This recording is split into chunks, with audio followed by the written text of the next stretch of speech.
To change the currency on eBay, start by opening the website and logging into your account.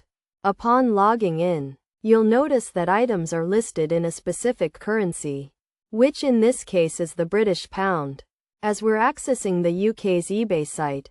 To change this, navigate to the eBay homepage by clicking on the eBay link. Then scroll down to the section labeled eBay Sites and manually select your country of choice. In this instance, the United States. After making this selection and searching for a product, you'll notice that the currency has also changed.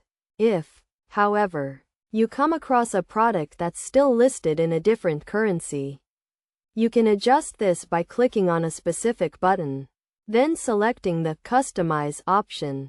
From there, click on the Convert Prices option and ensure that the box is checked to convert prices to your preferred currency. In this case, the United States dollar. By doing so, all product prices will be displayed in your chosen currency.